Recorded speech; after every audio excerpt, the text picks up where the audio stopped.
स्वागत है। आप देख रहे हैं जनता टीवी और मैं हूं आपके साथ अभिषेक। बुलेटिन की शुरुआत करेंगे बड़ी खबर के साथ। महंत नरेंद्र गिरी की संदिग्ध परिस्थितियों में मौत की खबर आ रही है।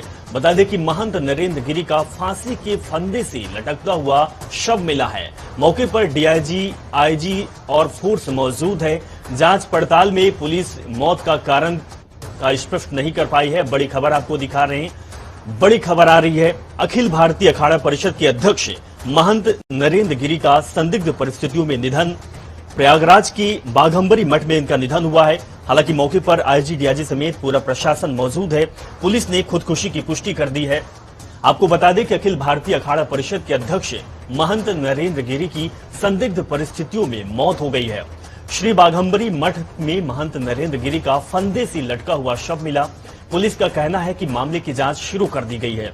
स्थानीय पुलिस के अधिकारी मौके पर मौजूद हैं। पुलिस हर एंगल पर मौत की जांच कर रही है और मौके पर भारी तादाद में सुरक्षा बल की तैनाती की गई है। तो बड़ी खबर हम आपको दिखा रहे हैं। बड़ी खबर आ रही है, भारतीय अखाड़ा परिषद के अध्यक्ष महंत नरेंद्र गिरी की मौत हुई है।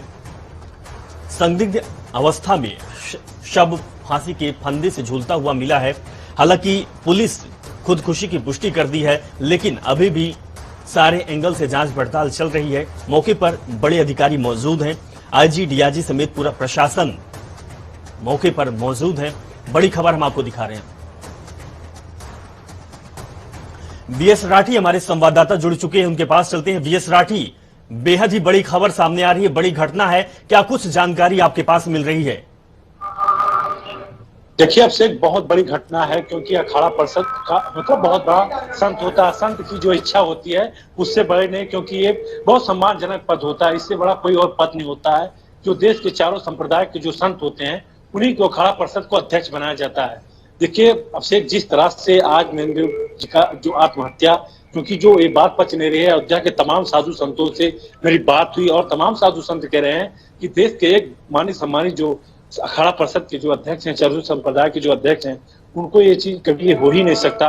ये जो मौत है, ये जो आत्महत्या है, वो किसी के गले नहीं उतर रही है। इसलिए क्योंकि कोई संत जिसकी उम्र 65 से 70 वर्ष हो और इतने बड़े पद पर बैठा हो, गद्दी असीन हो, वो आत्महत्या और फांसी जैसा वो लगा सकता है। अब से इस समय ये जो पूर्व अखाड़ा परिषद महंत ज्ञानदास जी हैं, ये उन्हीं का आश्रम है। बहुत साल तक गद्दी अखाड़ा परिषद के अध्यक्ष रहे ज्ञानदास जी।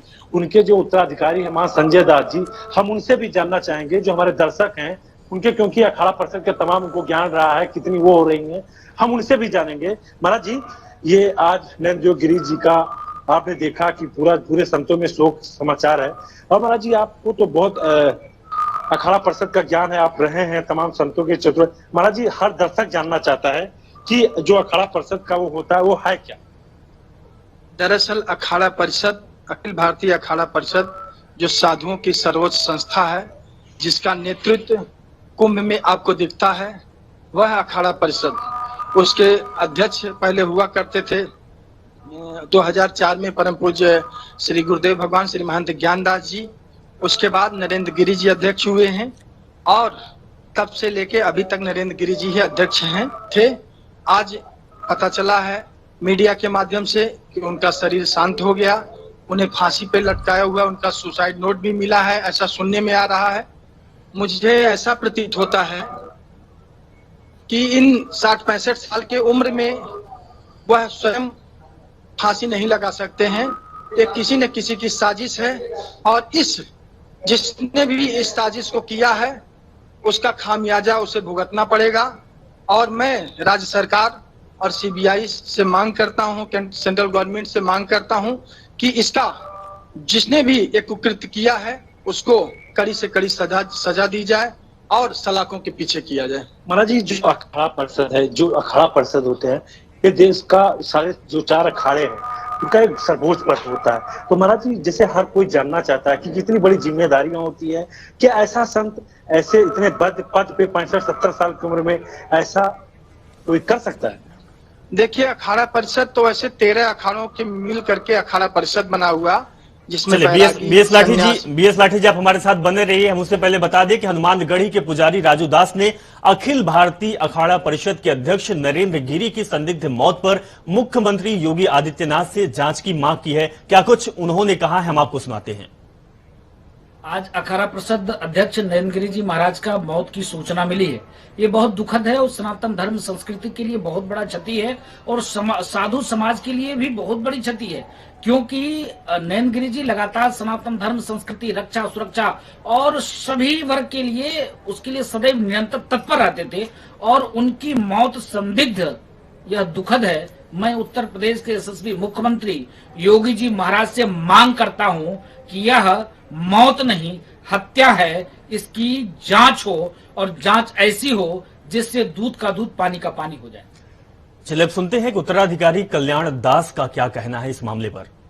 बहुत भयानक समाचार प्राप्त हुआ है। इसके लिए मैं सरकार, उत्तर प्रदेश सरकार एवं मोदी सरकार से यही कहूंगा कि इसकी सीबीआई जांच हो और दूध का दूध पानी का पानी हो, क्योंकि उनकी उम्र 60-65 साल उम्र हो गई थी और इतने महत्वपूर्ण पद पर थे वो।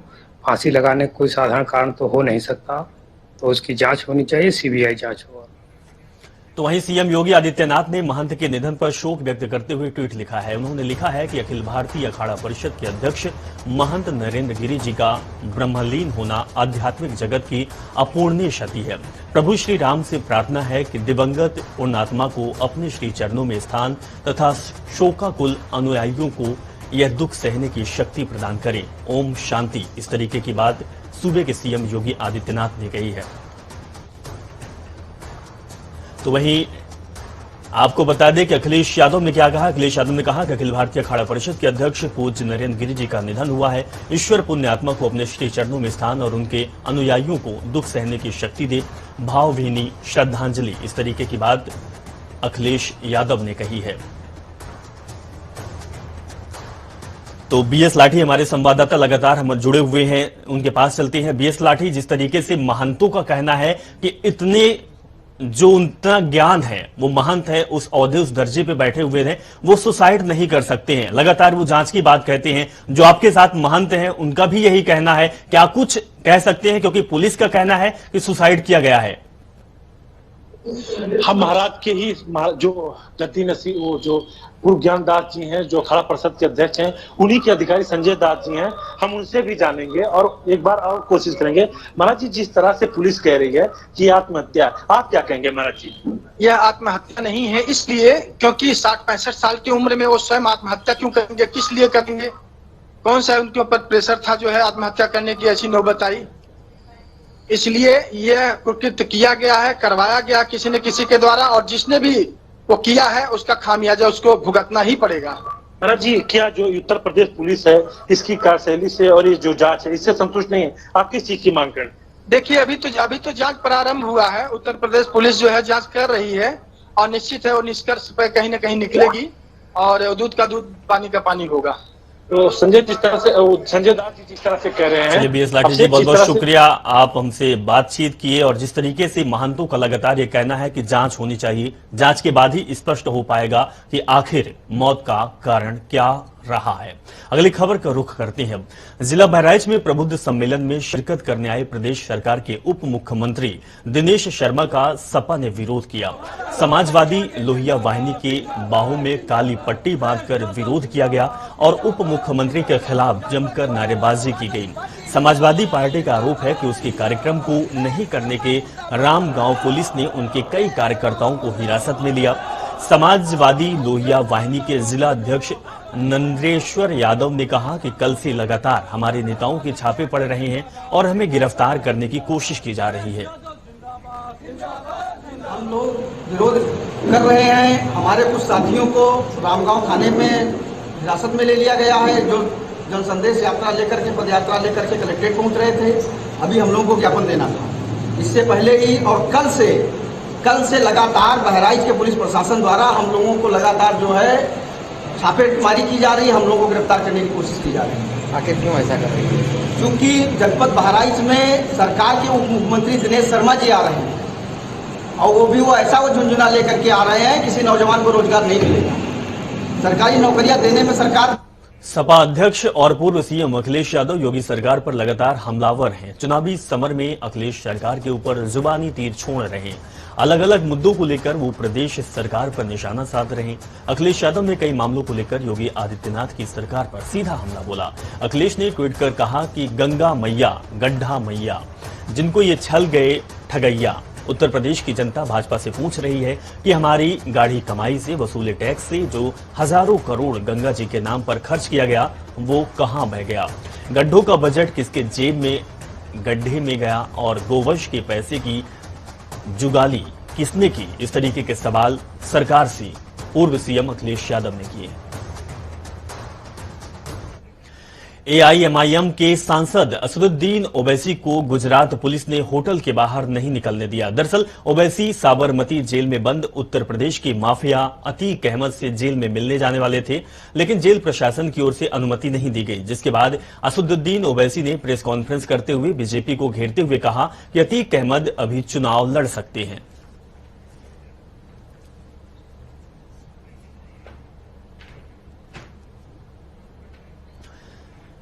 आगामी चुनाव को लेकर सियासी हलचल तेज हो गई। बयानबाजी का सिलसिला लगातार जारी है, कभी चाचा जान तो कभी अब्बा जान। इस बीच अब मीडिया को धमकाने का वीडियो भी वायरल हो रहा है। वीडियो में बीजेपी की मंत्री स्वाति सिंह ने मीडिया को धमकाते हुए कहा है कि उन्हें सबको सही करना आता है। तो वही स्वाति सिंह है जिन्हें 2017 से पहले कोई नहीं जानता था। हम आपको सुनाते हैं कि उन्होंने क्या कुछ कहा है। ऐसा है कि ये प्रेस कॉन्फ्रेंस है सरकार की उपलब्धियों पर, और अगर आप लोग इस सोच से, इस मानसिकता के साथ बैठे हैं कि हमें जबरदस्ती ट्रोल करना है, तो ट्रोल बहुत लोगों का बहुत चीजों पर हो सकता है। गांधी का पैगंबर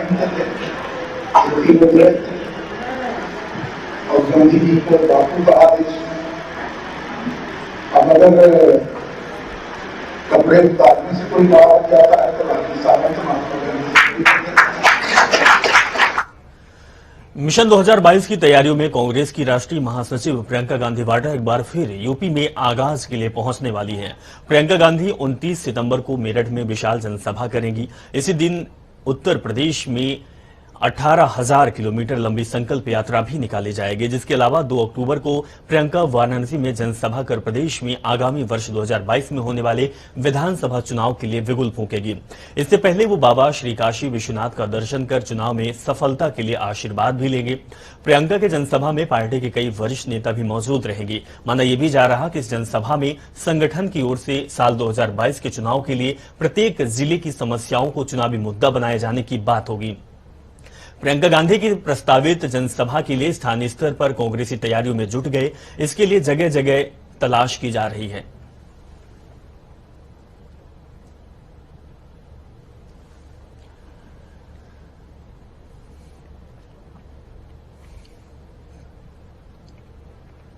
तो आपको बता दें कि 2 अक्टूबर से प्रियंका यूपी में जनसभाएं करेंगी और लगातार सक्रिय है प्रियंका गांधी उत्तर प्रदेश में, क्योंकि चुनाव नजदीक आ चुका है और कांग्रेस एड़ी चोटी का जोर लगा रही है और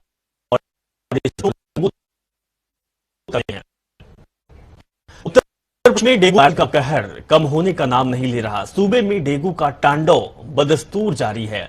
आगरा में पिछले 4 दिन में 8 मौत होने से खलबली मची हुई है। वहीं 17 नए मरीजों में डेंगू की पुष्टि की गई। इसमें से आगरा के 8 मरीज हैं। आगरा में अब तक 67 मरीजों में डेंगू की पुष्टि हो चुकी है। निजी अस्पतालों को हिदायत देने के बाद स्वास्थ्य विभाग को डेंगू वायरल बुखार, मलेरिया मरीजों की जानकारी नहीं दी जा रही। आलम यह है कि लोग निजी अस्पतालों में इलाज कराने को मजबूर हैं। बीते दिन तो पिनाहट के गांव चकिया में पूर्व प्रधान के पुत्र 14 वर्षीय छोटू की मौत हो गई। उसे कई दिनों से बुखार था। फतेहाबाद में निजी अस्पताल में राहत न मिलने पर आगरा अस्पताल ले जाया गया, लेकिन बच्चे ने रास्ते में ही दम तोड़ दिया। प्रदीप रावत हमारे संवाददाता लाइव जुड़ चुके हैं, उनके पास चलते हैं। प्रदीप, लगातार डेंगू का कहर उत्तर प्रदेश में जारी है। कई जिले हैं जो डेंगू के चपेट में हैं। लोगों की लगातार जान जा रही है। क्या कहना है प्रशासन का और क्या कहना है सरकार का, क्योंकि आंकड़े लगातार बढ़ रहे हैं।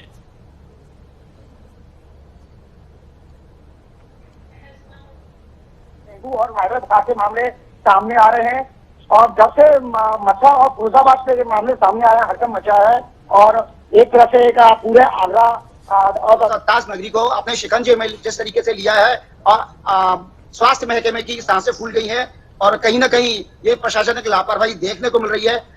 सारी जानकारी होने के बावजूद भी स्वास्थ्य महकमे ने इसमें कहीं ना कहीं लापरवाही की है। फतेहपुर सीकरी हो, पिनाहट हो या बरहन हो और आगरा का खंदौली, हर जगह ये डेंगू और वायरल बुखार के मामले आ रहे हैं। जिला अस्पताल में लगभग 100 से 150 लोग सामने आ रहे हैं। वहीं एसएन मेडिकल कॉलेज के प्रशांत गुप्ता जो कि डीन है एसएन मेडिकल कॉलेज के, उनका भी यही कहना है कि 8 से 10 लोग डेली आ रहे हैं। तो कहीं ना कहीं चलिए प्रदीप, बहुत बहुत शुक्रिया। तो लगातार मरीजों के आंकड़े बढ़ते जा रहे हैं और डेंगू का कहर सूबे में लगातार जारी है। राजनीति में अगर किसी जाति विशेष का वोट बैंक तैयार करना होता है तो एक प्रतीक भी खोजना होता है। ऐसे में उत्तर प्रदेश के फूलन नाम पर एक वोट बैंक तैयार करने की कोशिश हो रही है। आखिर क्यों यूपी की राजनीति में वेंडिट क्वीन फूलन देवी अपनी मौत के 20 साल बाद चर्चा में है, इस खास रिपोर्ट से समझिए। बेहमई नरसंहार के 4 दशक के बाद फूलन देवी उत्तर प्रदेश की सियासत में इन दिनों चर्चा के केंद्र में बनी हुई है। इसकी वजह अगले साल होने वाला विधानसभा चुनाव है। राजनीतिक दल फूलन देवी के बहाने निषाद समाज के बीच अपनी पकड़ बनाना चाहती हैं।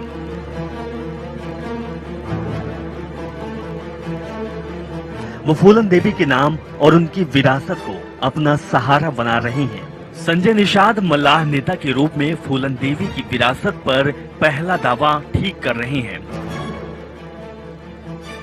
जबकि समाजवादी पार्टी अब क्षेत्रों में फूलन देवी की मूर्ति बनवाकर निषादों को साधने का प्रयास कर रही है।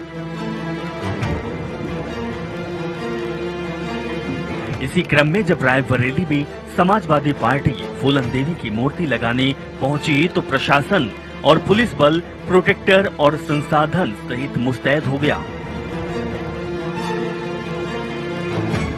समाजवादी पार्टी ने यहां मूर्ति लगाने की अनौपचारिक घोषणा की थी, लेकिन प्रशासन का कहना है कि मूर्ति लगाने की अनुमति नहीं ली गई है। फूलन देवी के नाम से हो रही इस सियासत के पीछे जाति समीकरण छिपा हुआ है। उत्तर प्रदेश की 50% से अधिक पिछड़ी आबादी में तकरीबन 5% निषाद हैं, जो अति पिछड़ी उपजातियों में माने जाते हैं। मोटे तौर पर देखें तो निषादों में 150 से ज्यादा उपजातियां हैं और पूर्वी और मध्य उत्तर प्रदेश के 18 जिलों में इनकी अच्छी खासी तादाद है। लेकिन निषाद समाज का प्रतिनिधित्व करने वाले नेताओं का दावा है कि राज्य की 403 विधानसभा सीटों में से उनके समाज का 160 सीटों पर ठीक ठाक प्रभाव है और इस सीटों पर 60,000 से लेकर 1 लाख तक वोट निषाद समाज का है। निषाद समाज अपने मजबूत वोट बैंक से बड़े राजनीतिक दलों का खेल कई सीटों पर बिगाड़ सकती है। यही वजह है कि निषाद समाज के वोट बैंक पर सभी राजनीतिक पार्टियों की हमेशा नजर रही है। इस वोट बैंक को साधने के लिए बड़े बड़े दावे चल रहे हैं। बीजेपी हो या फिर सपा या फिर कोई अन्य दल, सभी का प्रयास है कि निषाद समाज उनके साथ रहे। इन्हें भी किसी बड़ी पार्टी के साथ जाने में कोई गुरेज नहीं है। माना जाता है कि साल 2007 में बहुजन समाज पार्टी, 2012 में समाजवाद पार्टी और फिर 2017 में बीजेपी की पूर्ण बहुमत की सरकार बनाने में निषाद समाज की खास तौर पे पूर्वांचल में बड़ी भूमिका रही।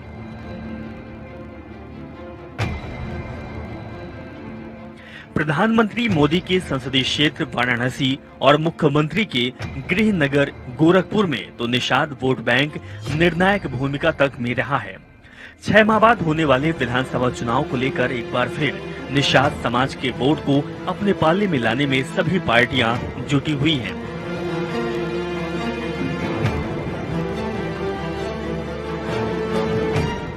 ऐसे में सभी पार्टियां फूलन देवी के सियासी हथियार के तौर पर भी इस्तेमाल कर रही हैं।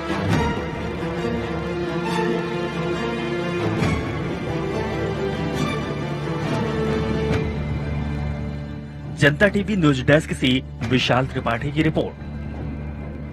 अब उत्तराखंड की खबरों का रुख करते हैं। उत्तराखंड में चारधाम यात्रा के लिए भारी तादाद में तीर्थ यात्रियों के रजिस्ट्रेशन कराने पर प्रदेश के पर्यटन एवं तीर्थ मंत्री सतपाल महाराज ने खुशी जाहिर की।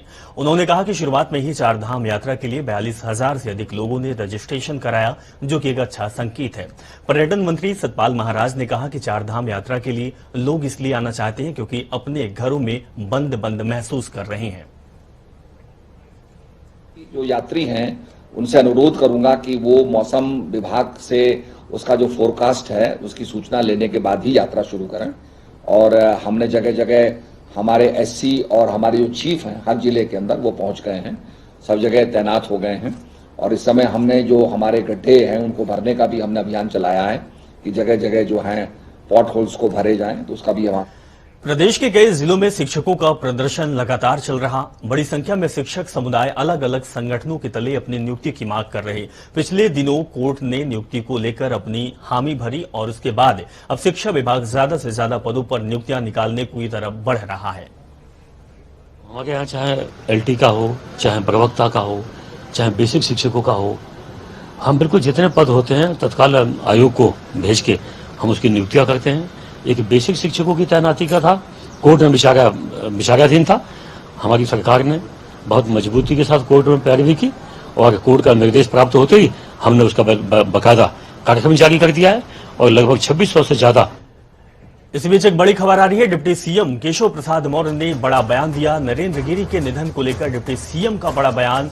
हर मामले की कराएंगे जांच, केशव प्रसाद मौर्य ने कही है। दोषियों को सजा दिलाएंगे, इस तरीके की बात उप मुख्यमंत्री केशव प्रसाद मौर्य ने कही है। तो नरेंद्र गिरी की मौत पर लगातार प्रतिक्रियाएं आ रही है, कोई शोक दे रहा है तो वहीं महंत समुदाय लगातार जांच की बात कह रहा है, जिस पर केशव प्रसाद मौर्य का बड़ा बयान सामने आया। उनका कहना है कि दोषियों को सजा दिलाएंगे और हर मामले की जांच कराएंगे, हर पहलू से जांच होगी। तो चलिए इस बड़ी खबर के साथ बुलेटिन में फिलहाल इतना ही। देखते रहिए जनता टीवी। नमस्कार।